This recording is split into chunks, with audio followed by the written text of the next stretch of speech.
Welcome back to Partum the Mess, a podcast about humorous, inspirational, and educational experiences presented by first-time moms trying to navigate parenthood and staying sane doing it. I'm your host, Brittany, and today I'm joined by Jessica. Hello. And Cody. Hey, everybody. This is episode 15, and today we'll catch up with you, and then we'll talk about some expectations that we had for our births that didn't go exactly how we expected, and some products that maybe didn't go exactly how we expected. So we hope that you can relate to us because every birth is different, but a lot of the time we can find solace in things not going how we expect, and then also products that we anticipate being lifesavers, maybe just not providing the best life-saving like we expected. So first we'll catch up with you. Who wants to go first? I can go. Okay. So we had a pretty traumatic experience this week. We lost our cat, Gus, which was very unusual because he's a completely indoor-only cat. And the only time he ever goes outside is maybe into the backyard.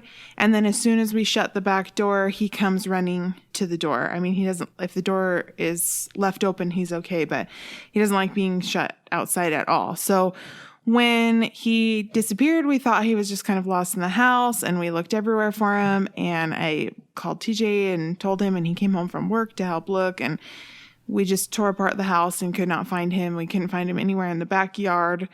So we just thought the worst because usually with cats, I've had cats my whole life. And usually with cats, when they have unexpected behavior like that and when they just disappear, it's usually that they've gone somewhere to die. And he's an older cat. He's not terribly old, but he's at least 10 years old because we rescued him and they kind of guessed how old he was when we got him.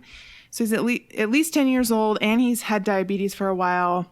And so we just thought, I mean, it was weird because he wasn't showing any signs of being sick or anything abnormal outside of the diabetes, but that was just totally my expectation. I mean, we went out and we looked for him and everything, but I was just like, he's gone for good. He's never coming back. And just to cover all of our bases, I posted on Facebook on our neighborhood page. I posted on Lost Animal page for our area.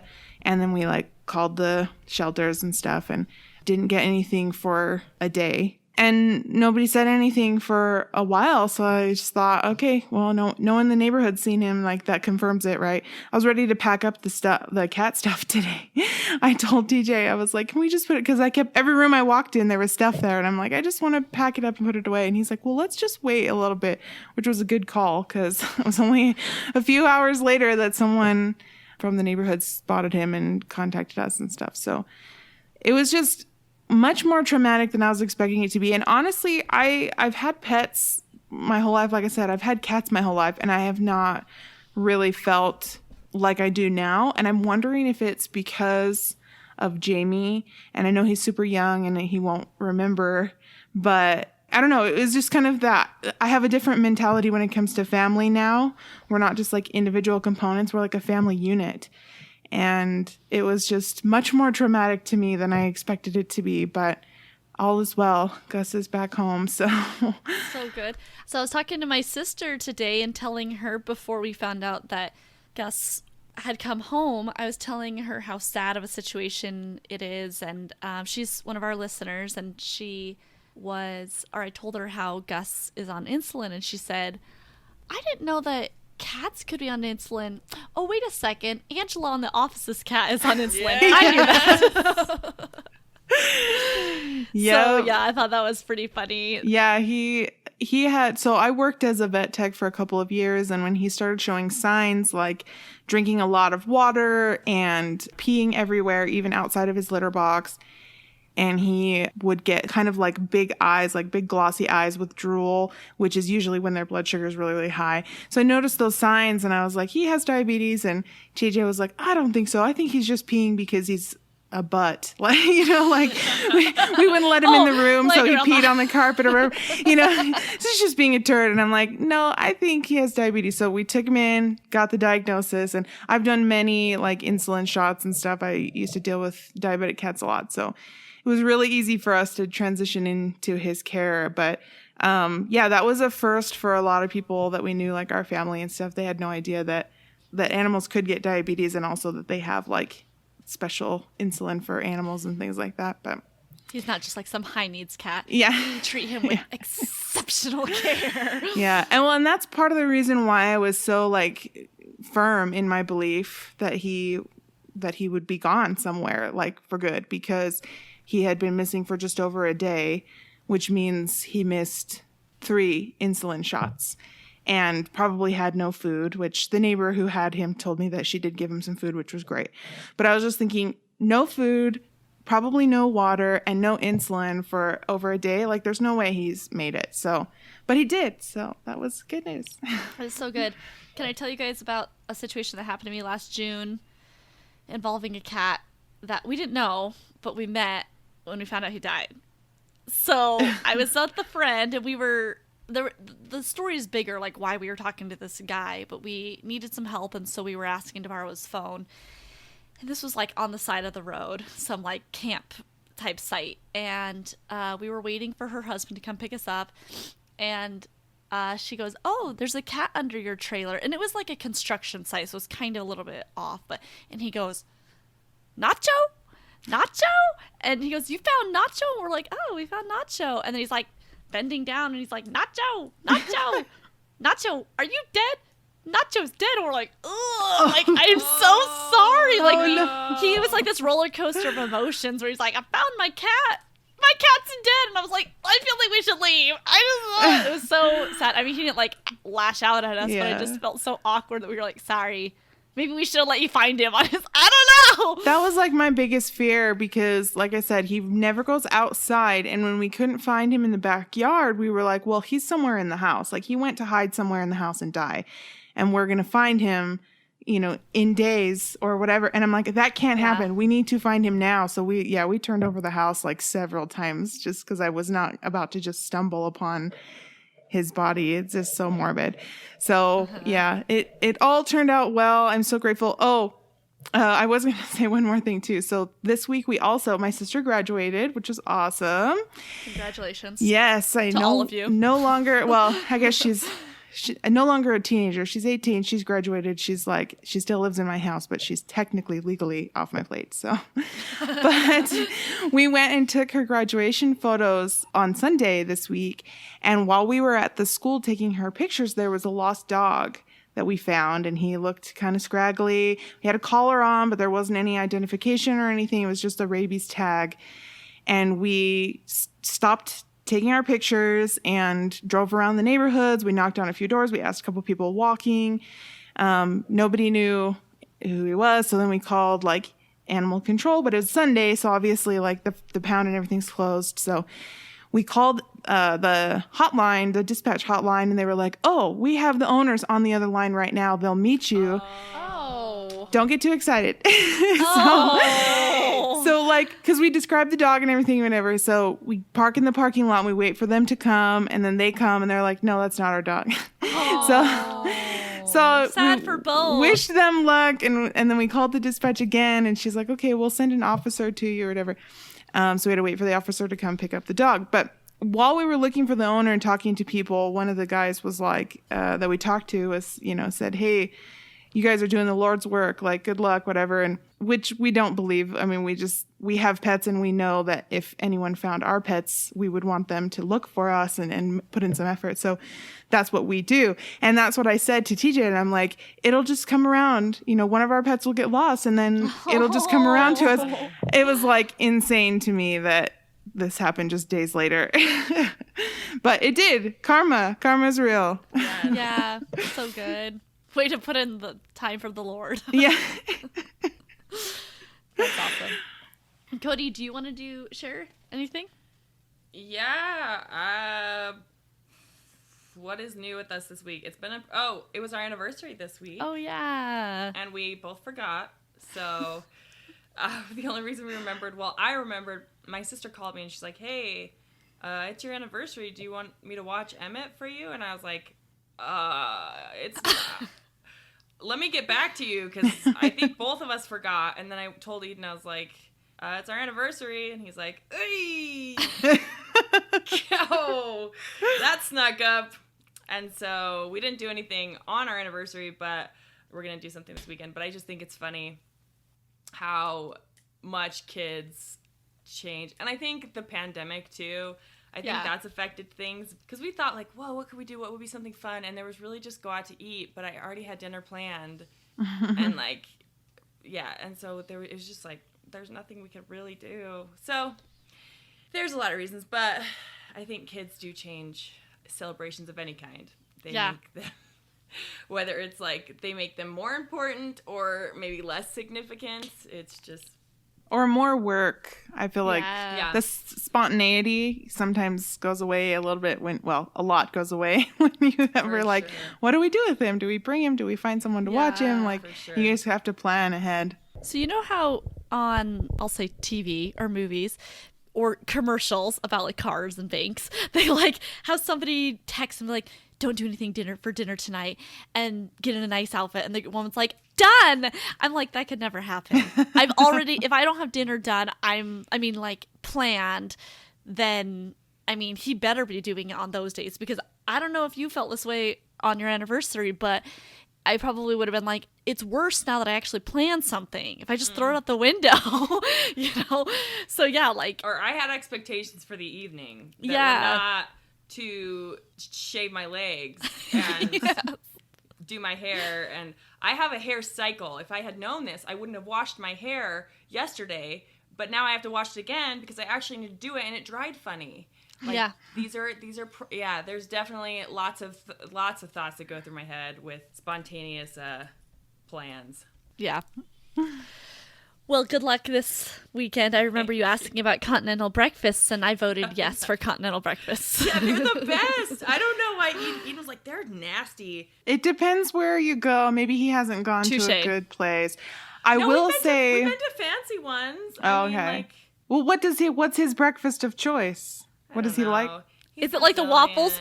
Do you flip over? In Brazil, they eat like cake and fruit for breakfast. So like on the regular? Yeah. Like cakes. We what stayed a life. At a hotel, and they made cheese bread and cakes and fruit and like sandwiches every morning. It's like really only America that does the whole bacon and eggs thing. Yeah. Like it's the right a lot and pancakes and stuff like cereal. Yeah.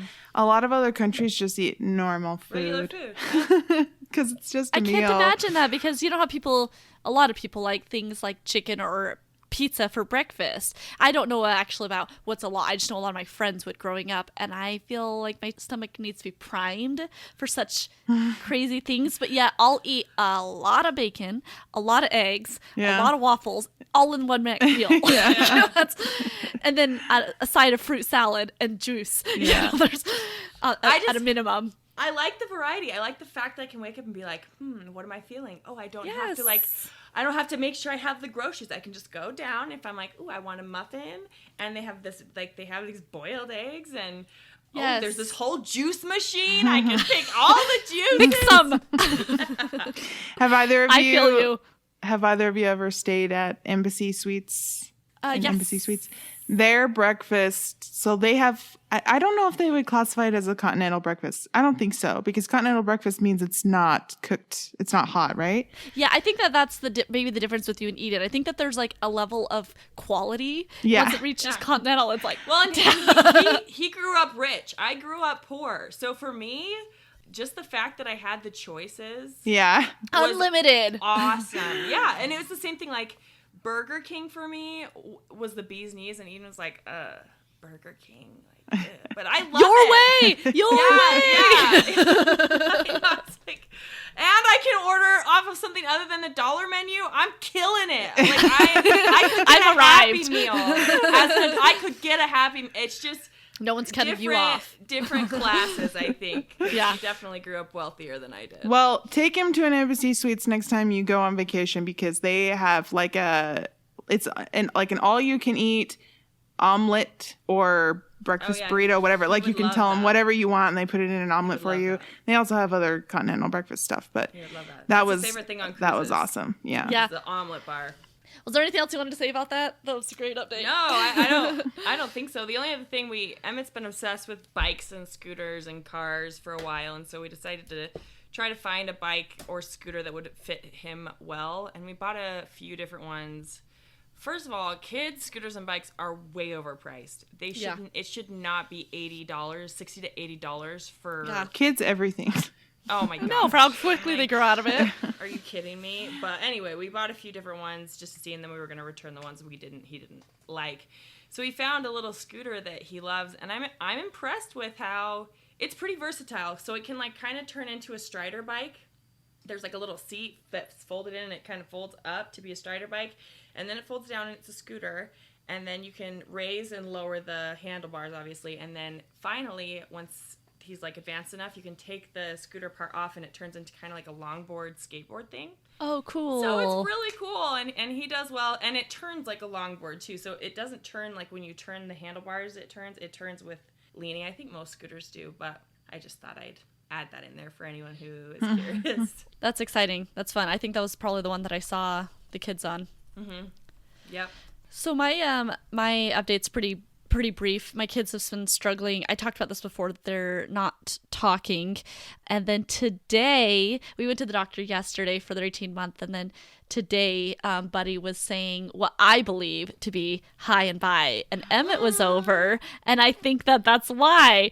I was like, yes. Oh. Yeah. It was a... You're little and you say things? All right, I'll say things. Yeah, exactly. Yeah. So, and he kept saying, and I think the high was, he was basically leaving off the I part. He was just being like, but he would say it while waving, so that's why I felt like it. It was like, ha, yeah, ha. And it was so cute. And then bye, he did a couple times.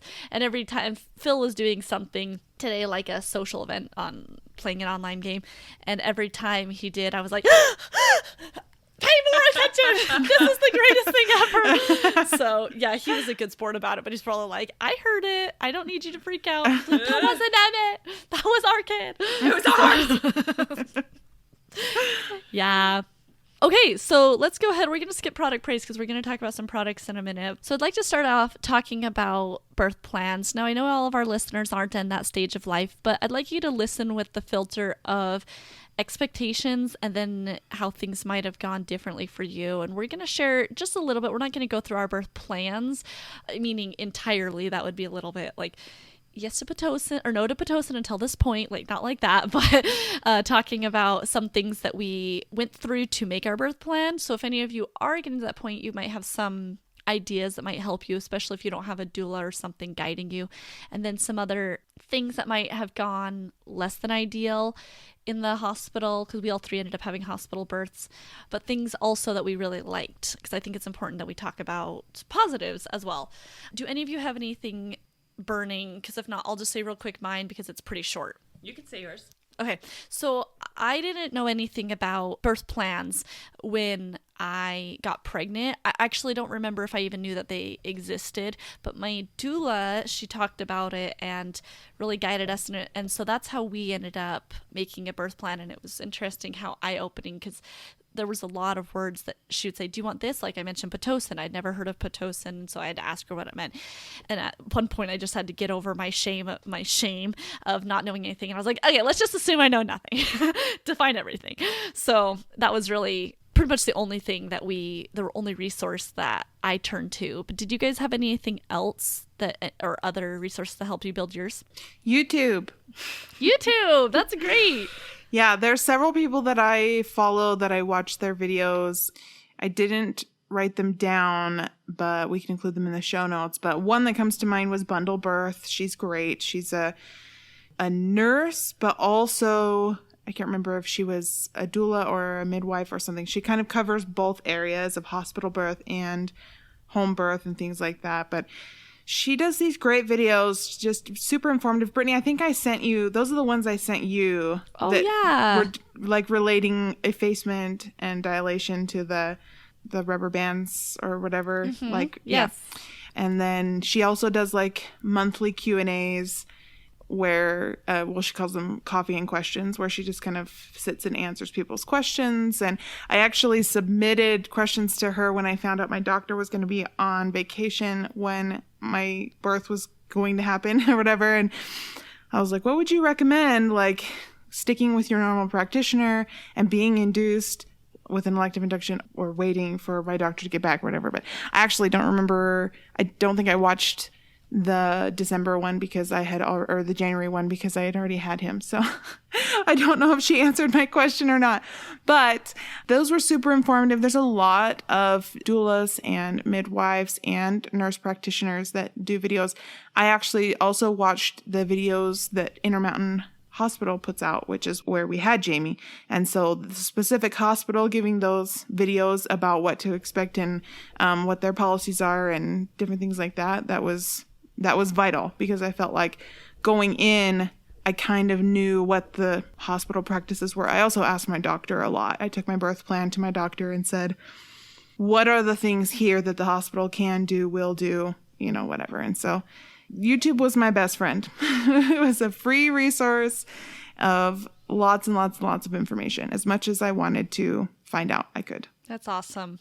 What about you, Cody? So I used a few different ones. I think that one that most people don't use that I really liked is it's not specific to pregnancy, but I think it has so much good information just about your body and your child's body. It's called Follow Your Gut, and it's about your microbiome. I don't know if either of you have read it. It's a really easy read. Really book, yes. Oh, okay. I'm not a reader, but that's good to hear. Yes, not a reader. Do not like reading. But this was very informative, pretty easy to read, and it opened my eyes to a lot of things. Like, if we were going to have a C-section, how would we get the bacteria that the baby needs on the baby? Things like that just kind of opened my eyes, like, oh, it's not just the baby comes out. Like, there's other things to consider that maybe the hospital is not going to offer unless you request. Yeah. Mm-hmm. And so that opened my eyes to that. And then I think talking with my midwife, we did a birth class / workbook on talking about how to have an unmedicated birth and reading Hypnobaby's book. You did read that? Yeah, I did read that. How was that read? It was a book. I've been nervous to get into that because of that. I thought I would just be glazed over. I did sometimes. Sometimes I'd be like really into it because I was all about natural birth. I still am all about natural birth, by the way. I said still am, but I was like really gung-ho. And so I would like dedicate myself to reading it, but it was not as easy as Follow Your Gut for sure. And then Ovia, actually, the Ovia pregnancy app, they would send out a lot of articles that I felt like were very informative and eye-opening about, okay, here are some things you need to consider. Here, like vaccines, here's XYZ that you have the option to say yes or no to in the hospital. And so I use that app as well. That was a good one. Good. I will say, though, with any resources, because I read a lot of books as well, Ina May's books, Ina May's Guide to Childbirth and Guide to Breastfeeding were really important. Well. But what I think is so weird about the topic of childbirth is that people, they just have their way of thinking, I guess, their way of doing it. Like with hypnobirthing, I did research that, but to go 100% hypnobirthing was not for me at all. Like, it was just not my mentality. Yeah. But I picked up a few things from that and kind of brought it to my own realm, my own preference. And I did that a lot. Like, Ina May's books were great. They were very informative, very pro-natural labor, which I think was good for motivating me and stuff. But she also, for me, goes a little bit too far with some of the things. Well. I was like, some of the things she was talking about were just not for me. They were a little too much for me. But I took a lot of information from that to kind of build my own thing. And so I think that's the most important thing that I learned was there's not one perfect way to do it. And you can build your own birth plan based on your own wants and needs and desires, but you still have to be flexible with all of it, obviously. But that was, there wasn't anything I can be like, yes, do this method because this is the best. Yeah. I think it's good also to consider, and I didn't know this when I was planning, but in a recent conversation with my OB, she was saying, I feel bad that I don't think that you really knew all of your options. And I was a little bit resentful after that conversation, like, well, whose fault is that? We all knew the C-section was on the table. It seems like it's always on the table when you have twins. And so I'm not really mad about it. now, but I think that it's easy to be like, well, should my doula have told me? Should you have told me? Why didn't I get another plan? Because she said you can have like this is my plan A, this is my plan B. So I don't always do this, but this time I felt like I was able to take away from that conversation with my doctor, okay, well, at least I know for the future these things. And so I feel a little bit more empowered for future pregnancies and deliveries that, this is my plan and my hope, and feeling like I can ask for whatever I want and they'll tell me, like, if it's not a policy that they can do, like if I'm like, I want a tub birth and they don't have tubs, then I can find that out, which I did find that out in my last one, but it's just things like that, and then have like a plan B. And she said, I wish we had really explored some of these options because we might have been able to advocate more for your doula coming into your C-section. And I was like, like, again, we knew that this was coming. So is this, I don't know. And my doctor's awesome. I don't have any problem with her. And it's been, over a year and a half now. I'm surprised she remembers some things as well as she did. But I guess because it matters to me, I can now go, okay, well, this is what she said X amount of months ago or years ago in referencing my recent conversation, and say, this is really important to me. So if it can't happen, then I can leave. Because that was my conversation before we got pregnant again. I wanted to ask her what her position is on VBACs. And interestingly, she said, I'm very pro VBAC, and so is the hospital. And she said, in fact, they're kind of like, I can't remember what word she used, but for lack of remembering, I'll say they're kind of like rude to you if you don't try a VBAC first. I mean, and I was like, am I in a dream? Because I've met nobody who has said this about hospitals and doctors. Everything I've heard has been like, your doctor may be VBAC friendly or VBAC tolerant or against VBACs. Nobody's like pushing you for that. And so I was like, am I going to be like punked later? So I like having, that I'm encouraged because my doctor has been very transparent in the past, and I feel like she has been honest, but I feel like with this reminder that I can have plan A, plan B, plan C, or whatever, that I can go in saying, okay, I don't care if you're going to punk me later, this is my plan. And so if I am going to get pushed into something or encouraged, then I'm going to say, okay, well then I guess my doula gets to come or whatever, and it gives me it's a much more empowering experience. Well, and that's true also because you have planned it. I mean, when you go in with one plan, that plan is not going to happen. Yeah. Spoilers, if you haven't had a baby, your birth plan will most likely not happen in the exact way that you had planned it. But if you have multiple plans or multiple degrees of, like with an epidural, for me, I went in saying that I wasn't going to get one unless I needed one. I didn't say I wasn't going to get one no matter what. And I didn't say I had to have, if I did say I had to have an epidural, they probably would have given me one. But I wasn't rigid with it. I was flexible with it. And so no matter what happens then, I planned it that way. And I feel empowered because of that. Yes. And I think that people get discouraged because they know that it's not going to go according to plan, or they feel that way, and so they don't make a plan. Please make a plan. Make a plan, and then accept that, hey, things may not go according to plan, but at least I'm well informed. At least I know the consequences of X, Y, and Z, the consequences of choosing to get an episiotomy. Yeah. What are the different circumstances that I would be okay with getting an epidural? What are the different circumstances that I'm okay with getting Pitocin? And those are things you should be informed about, because then when it comes down to decision time, you don't feel like you are caught off guard. Right. Okay, I said if this happens, then I'm okay with this decision. Is it my ideal? No.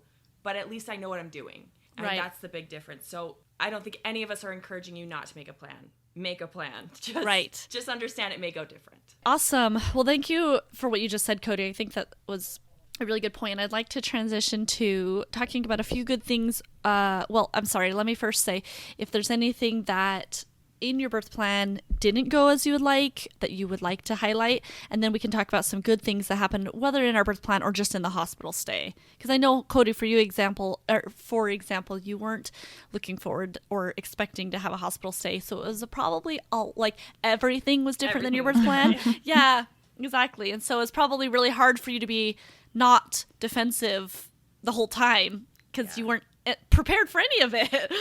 I think at that point I just wanted a healthy baby. I just wanted it to be over. I was like, get him here safe and have it be done. But you were suffering from enough yes, things. yeah. I think one thing that I was really hoping that I didn't get to do, that I don't think I mentioned in my birth story, was labor when I was getting to the point where I felt like I needed to get an epidural, or that I couldn't do this anymore. I really wanted to get into the tub, because that had just been such a source of peace for me throughout my pregnancy. When I would have anxiety, I would go get in a tub and I could just relax and let go, well, as much as I could. And so I really wanted to do that, and I felt like it was going to be a great tool. And because I was on Pitocin, they took it off the table. And so that was a really hard reality to accept, that I couldn't go get in the bath. It's hopefully something that next time I can integrate into my birth plan. That was the same for me. I was very close to wanting to do a water birth, like a full-on water birth, but again, because of the high risk possibilities and everything, we planned on a hospital birth, which I knew that took water birth off the table, but they still allowed laboring in the tub and in the shower and stuff. And yeah, the Pitocin and the monitors, that's really what the issue was, I think, was the monitors. Because I had the Pitocin, they had to keep monitoring me and the baby. And that just took so much away, like movement wise. Yep. And I mean, it was, what I hate about it so much is that it's such a domino effect with interventions. It's such a domino effect, because you can't just do one. Yeah. There's just like this, okay, you have to have Pitocin. Well, now that means you can't move. Yeah, you're restricted in X, Y, and Z. Well, these are 3 things that could really get me through the transition period where I'm really struggling. I want those things. I want to be able to move in the position that feels comfortable. I don't want wires hanging out of me. That's uncomfortable. That was so uncomfortable for me. And I want to get in the tub. Like, those are just 3 really big things that... Yeah, and because you can't comfort yourself in those ways, then the epidural becomes much more likely. Mm-hmm. And then with the epidural comes other things, with making it harder to push sometimes, which then can lead to tearing and episiotomies. You know, like, there's just a lot of things that are just that domino effect. So getting a catheter, I feel like getting a catheter for me made me so swollen down there. I was just, really? Yeah, well, that's what people said. I don't know. I wasn't looking. I was not about to see, but Eden was like, wow, that made a big difference with the way things look. So, yeah. I was expecting more complications from the catheter, but I thankfully did not experience them. So, but I know there are a lot of complications, and with the epidural as well, there's a lot of things that you can experience with that negatively, and I didn't. So. Yeah. That's good. I don't think I had any complications with my epidural. In fact, I think overall my delivery went very well. Like, people said a lot of things like, oh, that went well, or, you know, it could have, just different things I've heard. And I know that I had a C-section, so maybe that's what I experienced. Maybe it was a lot more routine. But, like, I don't know if I had any complications with the catheter, but I was actually just telling Phil last night that I hope that I don't have to have a catheter ever again. And I said, it was horrible. It's horrible. Yeah. And he said, Catheters really? Are horrible. Why was that? And I was like, oh, how do I explain it? And I don't know how to explain it. It's like, it wasn't that bad, but it was so bad. Like, there's worse things, like losing a limb, probably, you know, or something like, you know, there's terrible things that could happen pain-wise, but it was just the sensation that was driving me insane. And it was like, what's it called? The water, you know? It's like slow and steady torture. That's what I felt like. Like, it was waterboarding? No, the dripping. No. Like, the dripping. The dripping. You know how, yeah, like, not that I've ever had that happen, but I just know. Like, I don't think it's the same as getting waterboarded. You don't know me. You don't know me. That's like serious torture. I would rather get a catheter than get waterboarded. Yeah, no kidding. Like, in perspective, I know that, but the reason why it was so aggravating is because it just had, for me, this pressure.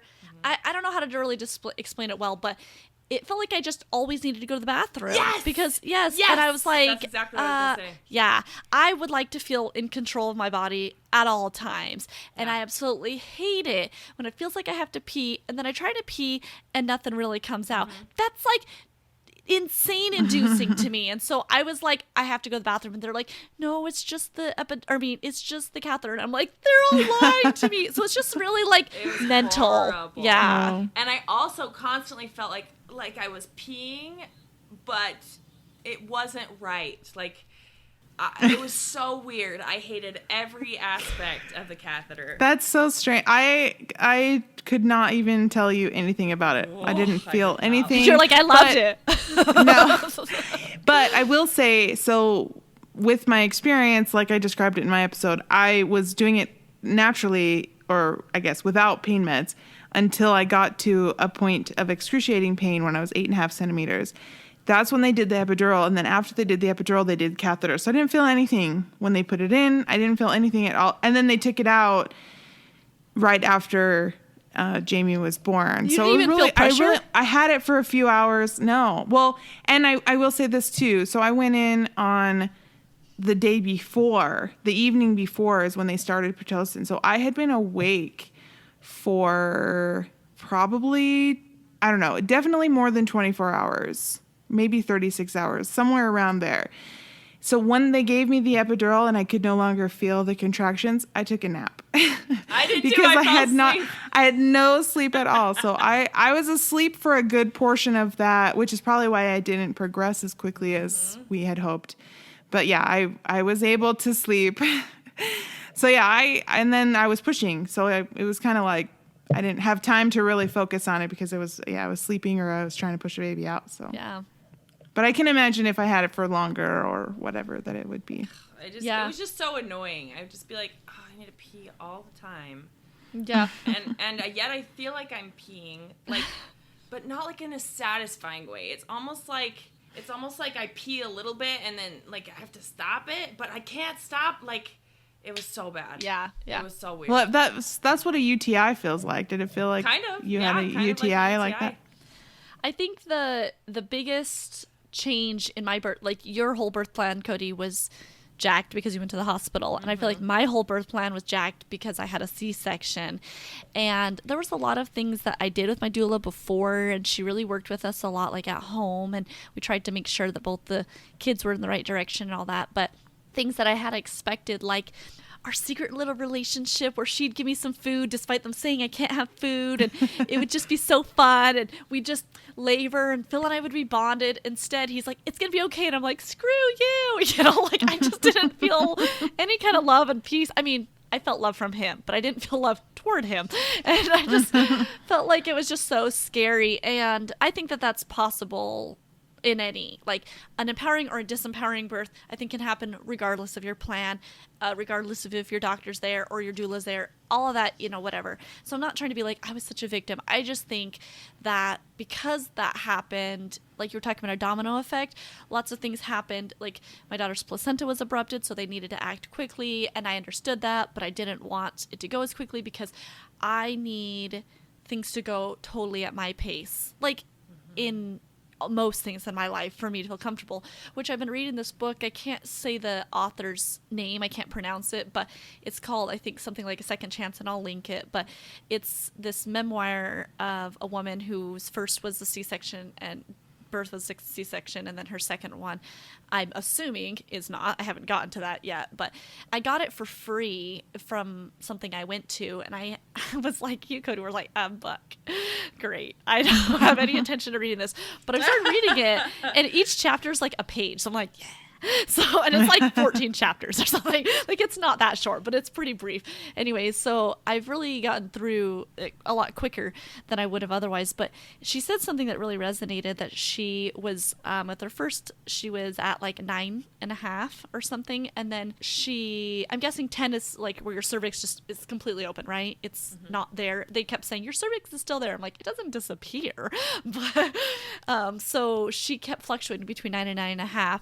And they were really excited, and they brought in some things and like needles and different things, and she freaked out, and then she shrunk, like closed up again to a 6, and then she couldn't feel comfortable again. And she said, or somebody told her later, that when you're not comfortable and feel safe, you're not going to progress. And it just like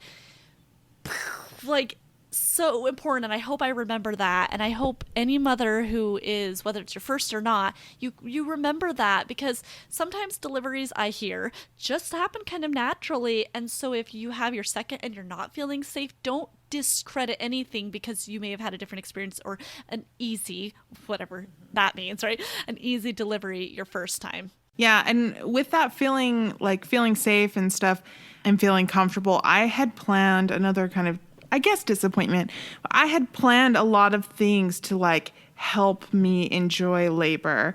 I had brought essential oils and I had music, whatever that, and I was thinking about lighting, and I mean, they talk about all these things, affirmations on the wall, things like that. I had a friend gave me like a stack of things from my shower that people wrote on, like positive affirmations and things to keep me strong or whatever, keep me going.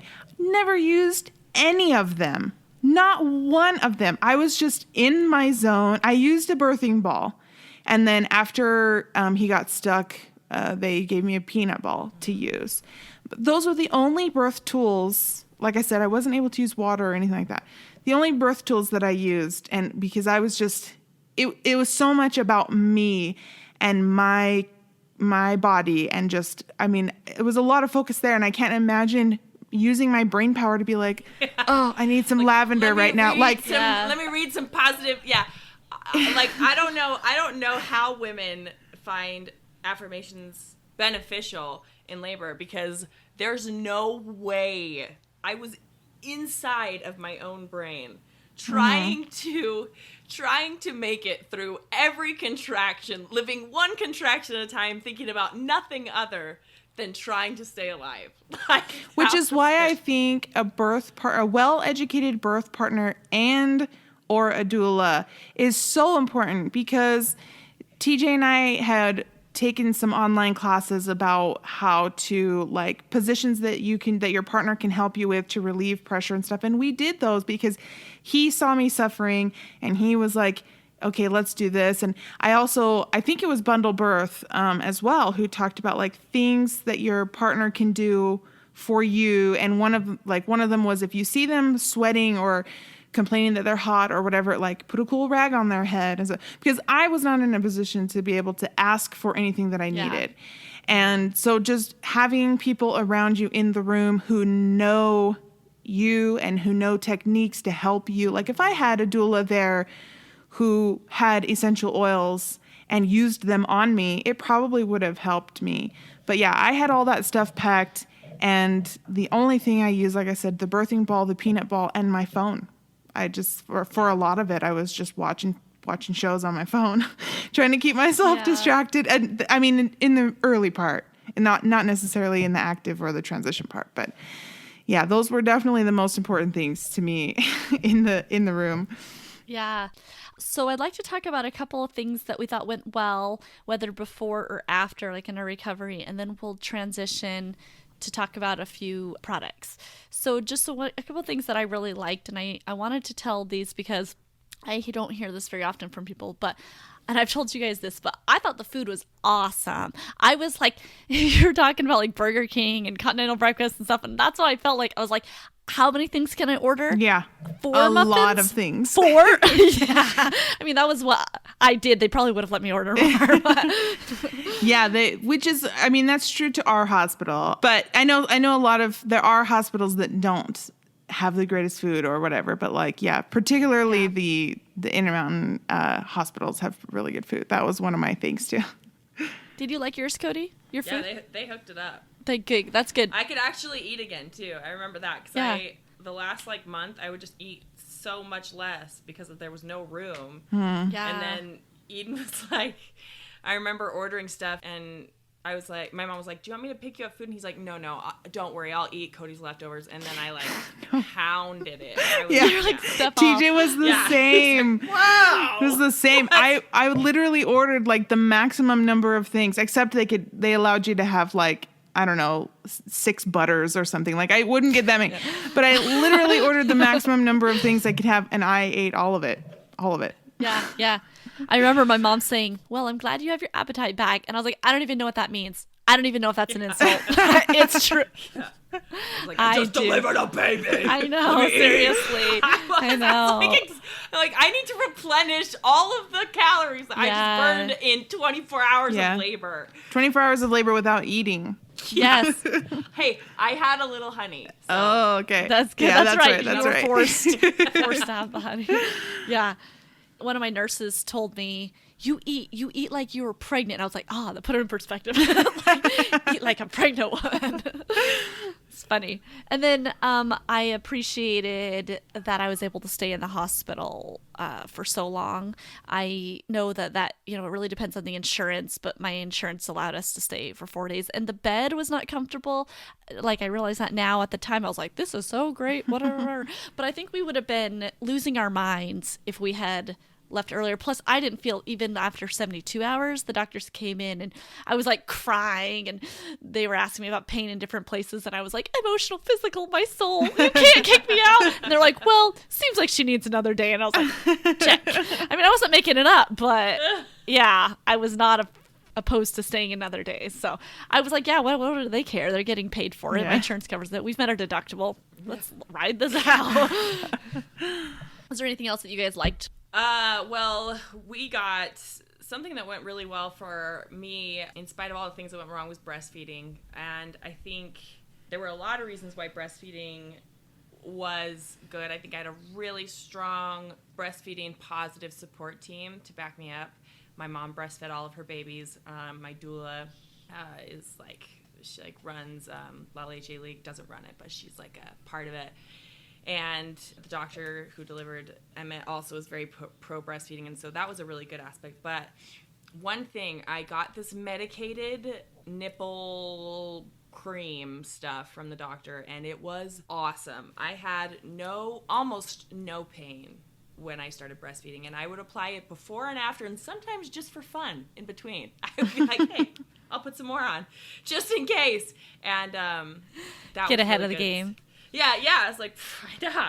And the good thing is it's not harmful to the baby at all. The baby can ingest the cream and it doesn't do any harmful things. In fact, he said it could help prevent thrush. So oh, wonderful. Yeah. So he's like, don't worry about like not using it when the baby's gonna eat. Just lather it. And I did. What's the awesome. Brand? Sorry. I don't know. I should. That's okay. Can you? Yeah, just find it and we'll post it. Out. It's not. It's something that it's a prescription. So you have to get the then that's okay. From Yeah. the doctor. But if you ask, like, hey, can I get the prescription nipple cream? They should know what you're talking about, because I think there's only one that they prescribe. They didn't talk about other options. So, but we did have to ask for it. I did ask for it because I think someone gave me that advice, and then they hooked it up. That's great. Yeah. Jess, did you have anything else about the hospital? I mean, nothing really that I loved about it. I mean, I have a fairly positive opinion about my whole experience, even though it went horribly wrong. But yeah, I mean, the food really was the best part. They put up a sign. I thought that. I was like, about Jess's experience, my favorite part. Oh, was the sign on my door? Yeah, and I don't know if they did that in my delivery, but I was like, I want that. What did it say? Just that it said, "Don't knock. She's napping." Oh, yeah. That was really nice of them. Too many people. Yeah, I liked that they allowed and encouraged Jamie to be with us because that was something that we did want, and for that particular hospital, they do encourage the baby being with you as much as possible. So, unfortunately, sorry. As much as they wanted. Yeah, they were very pro that. But yeah, they were really great about that whenever we were napping, which was a lot. They would very gently come into the room and then put up the sign if they saw us. And they wouldn't really like wake me to do monitoring or anything like that, which was awesome. I thought the nurses too. I don't know if everyone has great experiences with nurses, but I would consider myself a high maintenance case when I came into the hospital with anxiety, depression, pups, and meconium. That I'm sure they were like, buckle up for this, Mom, because she's a hot mess. And I was a hot mess. But at no point did they make me feel like I was putting them out. I had to have ice packs. Well, I didn't have to, but they would bring me ice packs, and they would refill my ice packs every few hours so that I could put ice on the places where the pups were really bad, and just staying on top of medications that I was taking, because I was taking a lot of different ones, and taking Unmet in the night when I needed help. They were just so sweet and so accommodating, and never once did I feel like I was putting them out by pushing the call button or asking for something else. So that was super nice. That's so great. That's really invaluable. So let's talk about some other products that you can kind of decide which, I guess. Let's start first with a few products that we felt like we really didn't need in the end. If you don't have very many, that's totally okay. But do either of you have any that you want to start with? We never really used like a bassinet or a co-sleeper. Having the baby far away is challenging. And so I would suggest, and I'll talk a little bit about this more, but like buying a DockATot so that they're in the middle of the bed with you. Oh, like, yeah. That's what we did, and it worked really well for us. But I understand that everyone's different. That's just something that we didn't use. And then the other thing was I bought this special bottle soap for baby bottles, and I never used it. So is that like natural soap, or what is that? Mm-hmm. Yeah, it's just like an organic baby like dish soap. Oh, yeah. I think we used that. I don't know if I was just kind of like, okay, it can't hurt, but now we just use all the same soap. At the beginning we did. I think we were gifted some, so I was like, all right, thanks. Yeah. I mean, if you have it, use it, but yeah. I don't know if you need to buy it. That was one thing I had on mine was like, I mean, I know that people are different about their opinions about products, but like baby specific soaps, shampoos, lotions. I mean, I had a lot of testers, so I think I just bought one bottle of soap or shampoo, baby shampoo. But, Jamie had really bad eczema, so we had to reevaluate anything that we were putting on his skin. So I ended up not using any of it regularly. We used his shampoo several times, and then we do, I guess it's a baby because it's Dr. Bonner's baby soap, which is just like unscented Castile soap. And we use that for his diaper, his cloth wipes. And so now we use that for him, and it works really well because it's just like a bunch of oils and whatever together. Like there's no scents or anything like that. So baby specific stuff, I just be wary of that, because I feel like moms get taken advantage of by saying this is for babies. Well, why? I looked at the ingredients for the eczema cream with like normal adult eczema cream and baby eczema cream, and it's all the same ingredients, but they just package it for babies. So, like just to be wary of that, because there was a lot of that stuff that we didn't use. Something that we were sort of on the fence about, I guess, meaning Phil didn't use it, but I did, was a bottle warmer. And I liked it because we didn't use it for a very long time. It was probably like the very end, like after 9 or 10 months, I started using this, and I was like, what's this nonsense? Like, why were we not using this? We were warming up milk that was frozen in like a cup or something like that, which I guess makes sense. It's kind of like a 2-part deal anyway. If you have to thaw it, and then if it's already thawed and it's in the fridge, and then you can put it in the bottle warmer, great. But if you have to thaw it anyway and warm water, and then it's warmed, I don't know. So, and I never really figured out how to use it. I always just like turned it, and then I was like, oh, that's good temperature. And there's two, but we got it secondhand, and so I was just kind of like, I don't know how to use this. And then a food grinder. And now I'm not saying a food grinder is useless, because I think that people who make their own food probably benefit from it. But I didn't make my own food. We ended up getting on Wick. And so we had a whole bunch of baby food, which, as a side note, I was really leery of pre-made baby food because I'd heard like it has all these additives, but I was, at least now, Wick allows you to get certain ones that are like just that ingredient. Like the only ingredient is carrot. So and there's probably theories about whether that's, trustable or whatever, but if I'm going to trust that at least is just that ingredient. So that gave me a little bit more confidence. But for us, a baby grinder wasn't necessary. I know some people just use the blender anyway. So if you're going to make your own food, which I think is awesome and 2 thumbs up about it, just be cautious and don't necessarily think you have to buy it new, because somebody's probably getting rid of one. Because we were offered to. We did make our own baby food. But we just used our blender. You Yeah. can literally just use your blender. And we're doing baby-led weaning, so if I'm giving him something that he can't pick up on his own, I just kind of mash it with a fork. But other than that, it's in a form that he can pick up and feed himself, or I'm holding it for him because he can't quite grip it, whatever. I had some baby food given to me from a friend, and so we have used some of that. But I find that that's more work for me because I have to sit there and... No, I don't spoon feed him, but I have to get it on the spoon for him, and then I give him the spoon because he can't scoop it yet, And I don't like that. I like putting the food on the tray and being like, here you go. And just checking in with him every once in a while. So I think this might be a good time, and you can talk about others that you didn't like if they come to mind, but to talk about some products that we did like, some other ones. You were talking about spoons, and in the last couple episodes, I can't remember which one right now, you talked about a spoon that you really like. I was saying it looked like asparagus. And then these are two. I can't remember. Cody, you have these ones, right? Mm-hmm. Yeah, this is I want to say Munchkin brand. And the logo looked like it. And this comes, you can buy them in different sets, but they're nice because they have this barrier. And then we got these as well for their first birthday. The idea is that they can bend different ways to allow the toddler, like I'm guessing if they're predominantly grabbing a certain way, but my kids get all weirded out. Like I've tried bending it for them if they look like they're not turning their hand, and then they just freeze and drop it. So I just left it, and yeah, I mean it doesn't. They can still use it, but I liked it that it wasn't metal till they're ready for ones like this, and they can kind of gauge like how hard it is to not stab themselves. This spoon and fork are very nice. The second one I held up, I can't remember the brand, but we'll make sure to link it. And it's made of like silicone or something like that. We love those spoons. Jamie is now starting to learn how to pick up the spoon, so I can just kind of put it in the puree, and then he can pick it up himself and put it in his mouth, which is great. I feel like that's really good for a 5-month-old. He just turned 5 months so this week. I'm just like, I don't know if I remember any babies being that young, like being able to feed themselves with a spoon. I don't know. Yeah.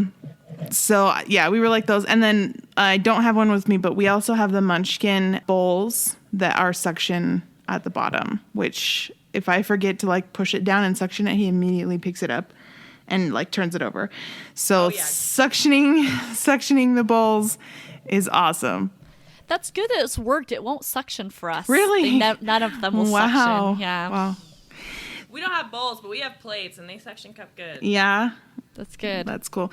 So the other thing I had on that was eating related was our high chair, which I can't really show on the video, but and I can't remember the brand of it, but we can link it in the show notes. But what I like about it is that it's a high chair seat, and it also fits onto a base, so it can be a standalone high chair. But the seat comes off and can go onto a kitchen dining room chair. And then the base is also a seat. So we got it with the intention if we had a second kid and our first kid was still needing a booster seat or whatever, that you can use it with multiple kids because you can use the two pieces separately. But what I like best about it is that it has a plastic tray that goes over the tray. So I don't have to wash the tray in the sink. You can just kind of pop the surface tray off and wash it. And that is amazing. Cody, do you want to go ahead? We'll just kind of go around. Yeah. What do I really want to talk about? I'll talk about the one I have here. So we just got a pump that I called my insurance company. I was like, what's the best pump? Because I didn't do any research. And she was like, oh, the Spectra one is the best. I've heard that. So I got this Spectra. What I like about it is that it's wireless. So you charge it, and then I could take it anywhere, and I wouldn't have to worry about plugging it in. Yeah. That's different than I've heard. That's awesome. Yes. So we went to Seven Peaks, which is like a water park. And I needed to pump in the middle, but I didn't want to have to go back to the car. And so I just kind of went and chilled on a bench and pumped, and then put my bottles back in our little diaper bag cooler thing that I'd brought. And it was super nice. It comes with, you can pump both at the same time. These are what the bottles look like. They're pretty big bottles. The only thing that's hard is that you can't use regular nipples on these bottles because they're wider than normal bottles. I guess, standard. I don't know. That's one thing that was hard because if I had to pump, then I would have to transfer it to a different bottle before feeding him. So that was that. And then this puppy. So I had a Haka. I had engorgement and an oversupply. And so what I would do when I was first nursing is I would put this on and let a little bit of the milk come out before feeding Emmett so that it wasn't coming out so fast that he couldn't drink. And it's nice because it doesn't work like a pump. Some pumps can cause like mastitis or other problems. And so this was a more natural way when I was just starting out to release some milk without having to waste it. That's awesome. I'm going to mention a couple of lifesavers that I won't show, and one of them is even recalled, but it's still, I think, good to say. So the recalled one might be obvious. It's the Rock and Play Sleeper, and obviously I'm sad for all the unfortunate things that happened with it, but for our twins, it was literally a lifesaver. I mean, that's not literally, figuratively, a lifesaver, and I just felt like it really helped us, and so I'm really grateful we did have it for the time that we did. And then also, when I asked my husband about products that he really liked, he said the stroller. And I was like, okay. I don't know how often he uses it, but I'm glad he likes it. It's not terrible, but I will say as I guess it's actually called Kiko, not Chico, if they're listening, they need to put a cell phone holder in it. That's my biggest complaint. It's like, what is this? What century are we in here? 20th? I don't know. That's the same with the stroller that I have, which now I'm blanking on the name brand, Graco.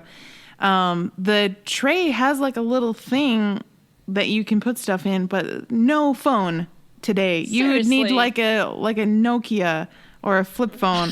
That's the only thing that could fit in that container. They're like, we're keeping this model till it's sold out, everyone. No making it.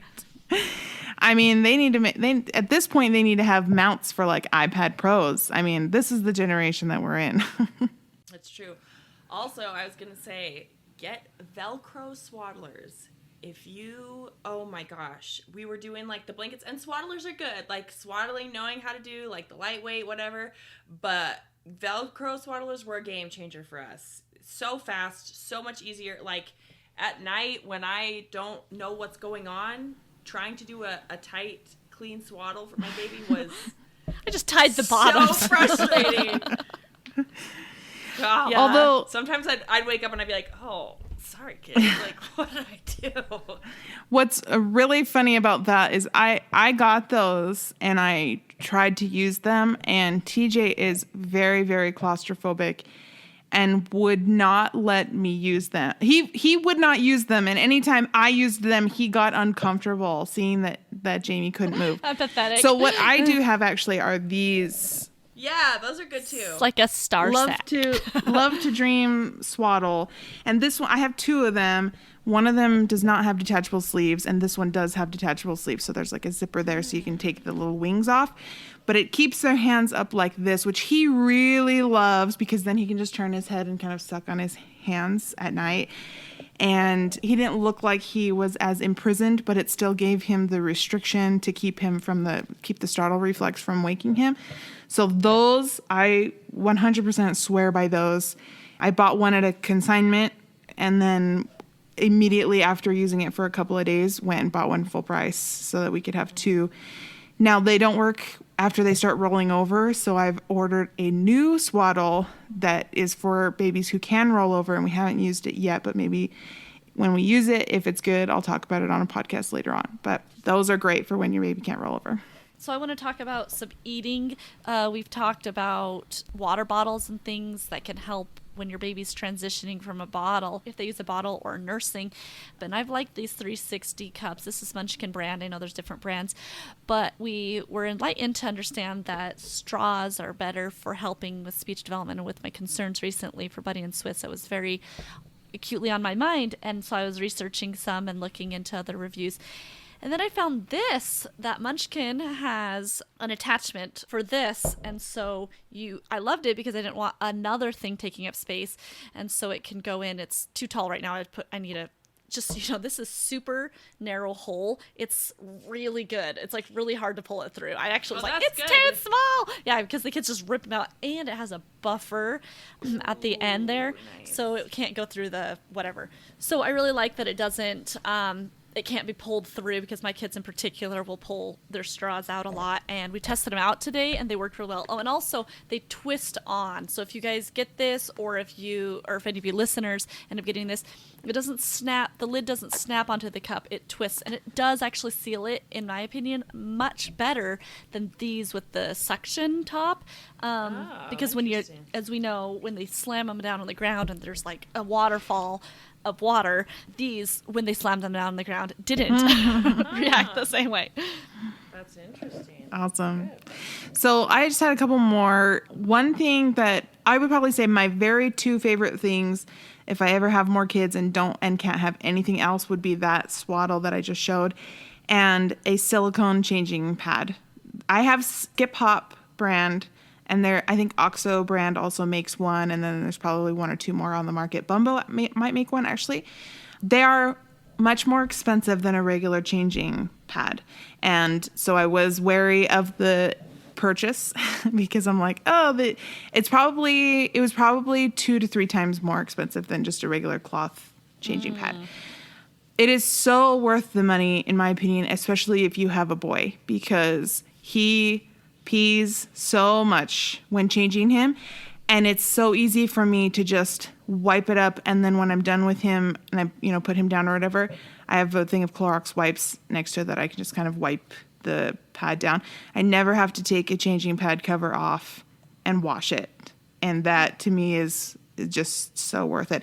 The Skip Hop one has a little, what's it called, mobile on the side, like it comes up and over, so there's a little thing that he can look at too. And yeah, just so well. Both TJ and I agree that is probably the very best thing that we have. That's probably unnecessary because you can get a cheaper one and whatever, but it feels necessary to us.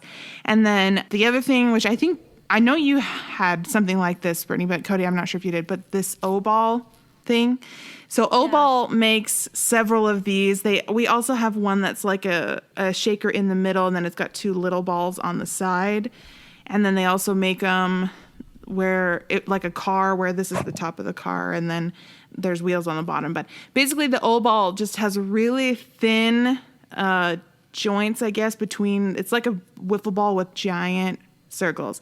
This is the very first thing that he was able to grab and shake, and it's still his favorite toy after 2 months of actually playing with toys.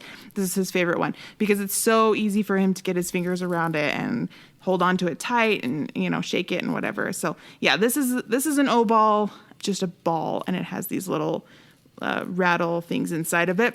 But yeah, there's lots of different kinds, but I would highly recommend an O-Ball for those motor functions. Yeah, we have the car version, at least. We might have a ball, and I forgot, but my kids like the car a lot. Yeah. And then I have 2 more things. One, I will say for postpartum recovery, the best gift that I received was disposable underwear. Not the pads from the hospital, which I did use. And Cody, you gave me some pads and some stuff too, and that was helpful. But the very best thing was it was just a pack from like Walmart or something, and it was meant for like incontinence. But it was like a full-on underwear, really stretchy. Like Depends. It was like a Depends diaper, right? Yeah. That was the best. Absolute best. I will never have a baby again without getting though. And I didn't have enough, and we ran out and I had to use like the pads instead. Even though I didn't bleed for very long, but definitely those. It's amazing. It's so much better than the stuff. That's why I had pads left over. Yeah. Because I bought the diapers, and when I started using it, I was like, I'm not using these pads. They suck. I'm using the diapers. Yeah, it's just so, it was so much easier than trying to worry about pad placement or anything like that. And then the other thing was something that all 3 of us used, which was the Owlet sock that we were gifted. Thank goodness, because it's quite expensive, but I think we've talked about it before on the podcast, and it's just gives such peace of mind. And that initial period when you just brought the baby home and he's not sleeping very much and you're not sleeping very much, like having that extra anxiety keeps me from sleeping. And so that peace of mind just helped so much with that, being able to sleep. Yeah. I'm going to go ahead and talk about mine while Cody is running off real quick. But I really like this. I think it might even be Skip Hop. I actually don't see a brand on it, so maybe it's not. But this is a faucet cover for the tub, and I looked at a lot of reviews on Amazon, and I ended up getting this one. I can't remember what combination of reviews or comments and things, because I usually just look at the stars, but then in the later, like recent months, I've been looking at the actual comments, because sometimes people put stars and stuff that don't really correlate with the comments anyway. And there was a lot of, it was funny how many people were like, terrible products, and fall off, my kid will pull off. But this has been really awesome. And I'm going to make sure to, we'll link all of these just so you can know exactly all the ones that we can get them for. But I particularly like this, of course, to protect their head, but I think it's really cute, and also because my kids haven't ripped it off, and I feel like my son is stupidly strong, like babies tend to be. And then the other thing I wanted to mention that I think is a product that we've talked about before, maybe in our first or second episode, is toothbrushes. And there's a lot of toothbrushes out there, but I really like this set because it comes with, it's really hard to see in the video, but it comes with a clear one to start off, and then it has the like stages, and I think this biggest or full bristled one is supposed to be for age 2, but we started it closer to 1 because it just wasn't, they had teeth that needed more cleaning than these silicone ones were providing, but that was our choice. It's Nubby or Newbie, I'm not sure how to pronounce it, but brand, and I really like it, so that I didn't, because I'm a person that if I don't have it, I tend to worry and feel some paralysis about whether I should buy it and if it's going to be a waste. And so because it was already a set there, I thought, great, we're set until whenever, because I think it even says use this brush from 2 to 4 years old, which, as a side note, I think you're supposed to switch out your toothbrush every 3 months, so I don't know. But kids are kind of different. But anyway, those are the products that I wanted to make sure to mention. That was one more note I was going to say, was one of the things that I am grateful for that I did was buy as much convertible stuff that ages with your child as you can. Like, buying something for a specific stage of life can sometimes be a waste of money because they go from stage to stage so quickly, especially in my case with my giant baby. We did use a bassinet, and I was so grateful to have it, and we had it just right next to the bed, right next to me.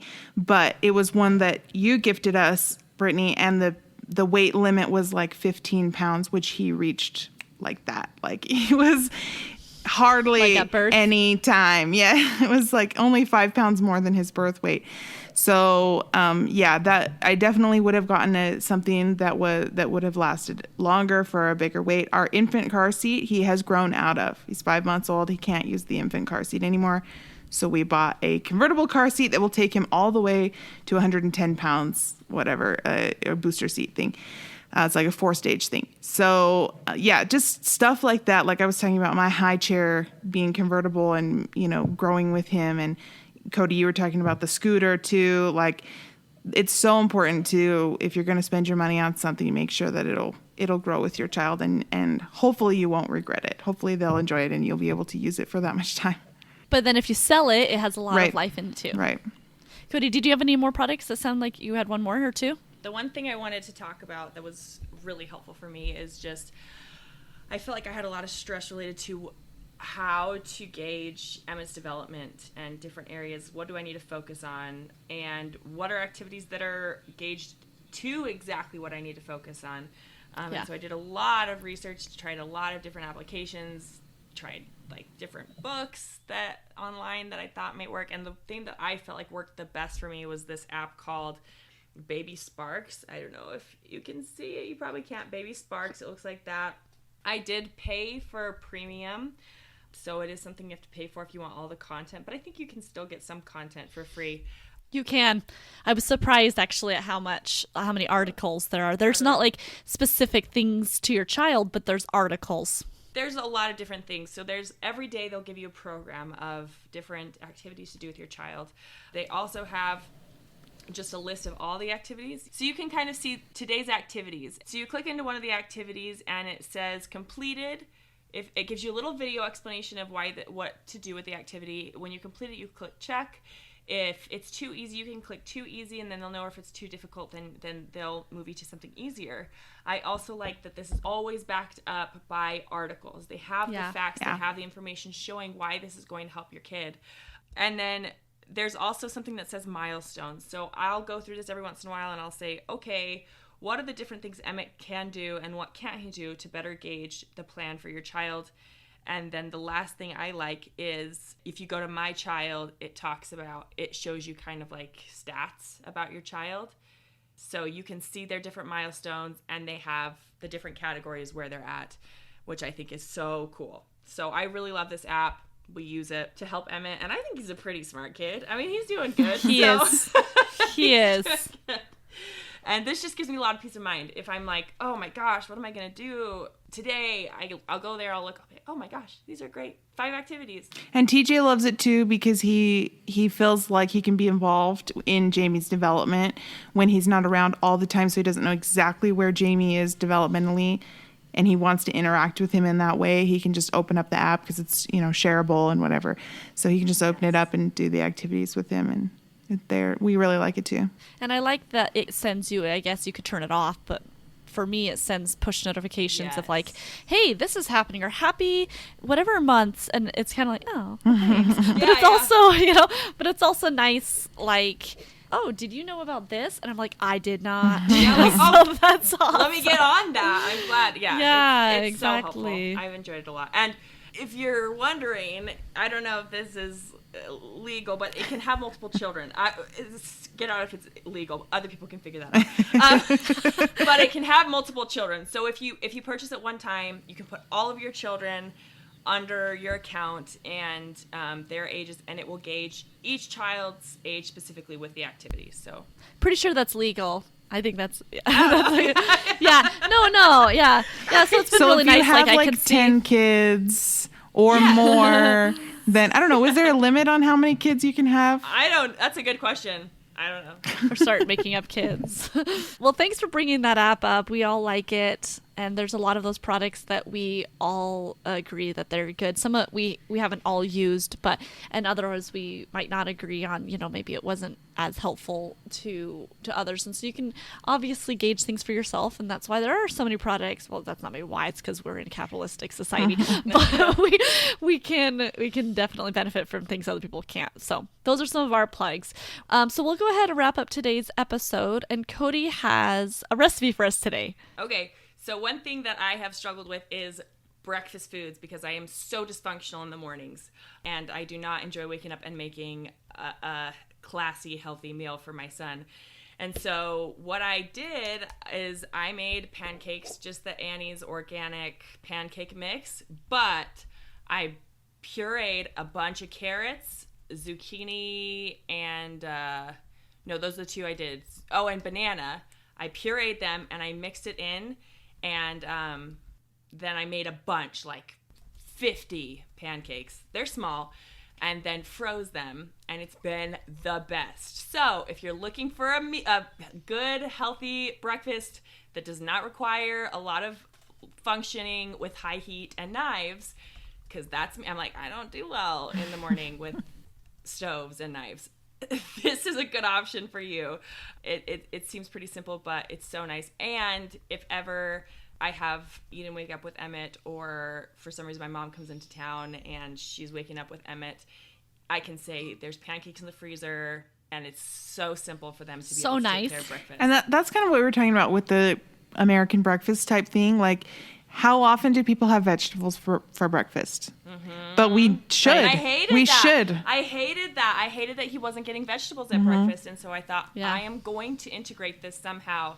And I know that vegetable exposure is good. Like, you want them to see the vegetables, but I'm not doing it at 8 in the morning. It's not happening. Yeah. So this is the meal where he's going to get the hidden vegetables, and it's great, and he loves it. And you can't taste the difference. That's what I was going to ask, if you could taste the carrots in there. Nope, we ate them. I did a trial run with carrots. I didn't do zucchini, but I tried on the trial run, I had Eden eat it because I knew he was not about to lie to me. If he could taste the carrots, he was going to tell me. and he could not taste the difference. And then I tried one with the zucchini, and you can't even tell. That's awesome. Yeah. I might do that because I was thinking of that too. I gave him cucumber. I'll make it. Tomatoes this morning, and I realized midway through the day what I had done. I broke the mold. There you go. I'm proud of you. Thank you. So thank you for introducing to that to us. I appreciate those types of ideas as well. So thanks. Now we want to really encourage our listeners to be sure to catch our next episode. We're going to have a special Father's Day guys takeover episode with some special guest hosts who we keep near and dear to our hearts. So we'll just leave it there, but make sure to check it out. It'll be like no episode, I'm sure, that we've had. Make sure to check out our website, partumthemess.com, where you'll get all of these products that we can find and link for you, and then also the recommendation for a meal that Cody just shared. Then we're also on social media on Instagram and Twitter, as well as Facebook at Partum the Mess. But we appreciate all your support, including listening. And a special plug or special mention I'd like to give before we conclude is that if you're listening and you have somebody come to mind that you think would enjoy this, please share it with them. You don't have to know if they'll like podcasts or this podcast, but give them the opportunity to listen, because we really want to reach more ears and more eyes to be able to enrich people's lives with the information that has enriched ours, as well as be able to bring information on social media. So whether it be introducing them to our social media page or account or over on the podcast, please consider other people that might benefit. And we want to thank you again for listening. So make sure to join not us, but them next week and Partum the Mess. We're making memories.